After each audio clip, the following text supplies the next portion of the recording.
Today we have a 2015 BMW 528i F10 series with an N20 engine. We'll be replacing the thermostat here because of a P0597 code, aka thermostat stuck open. I already took some stuff off just because I was doing something else, but pretty simple. Air trunk here, took off these little clamps, pulled it out, threw it to the side, just connects here and down here, as well as this little breather hose. Disconnect the connector. This goes towards the bottom here. Push these two tabs in, pull out. The top is similar manner, just push these and pull down. You have to clean all that up.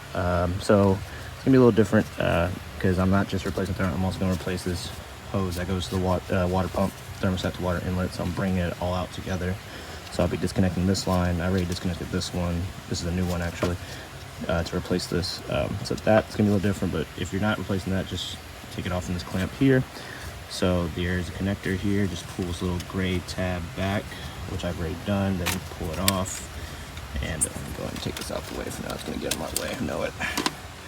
And now we're gonna do is pull this little tab upward, just a little metal clip, and just pull this out, and then we're gonna go ahead and remove this clamp here with some pliers and just basically disconnect everything from the thermostat here and get ready to remove it. I believe it's held in with number 10s, but we'll get a better view once we get these hoses out the way. So I went ahead and removed all the hoses and that connector from my thermostat here. Even that bottom one that I was going to keep on since I'm replacing it, went ahead and removed it as well. If you're going to do it, just go to the water pump, to, I guess this is like a bypass hose, to the radiator, expansion tank, and then to the thermostat here. So now we just got to remove the thermostat from the engine, which is pretty much just bolted on by two T30s, just like these here. If you look at the new part, they go right there at the bottom, and it sits like a weird, like a diagonal angle. So just kind of feel for those T30s. You can see my little 1/4-inch extension right there holding in one spot. So it's in that area there. I tried to get a view on camera earlier, couldn't do it. So just feel around for it. You can get it right out, no big deal. So let's go ahead and get this off and get ready to put the new one on. All right, so we have the old one removed. You can kind of see where the bolts go, those two spots there.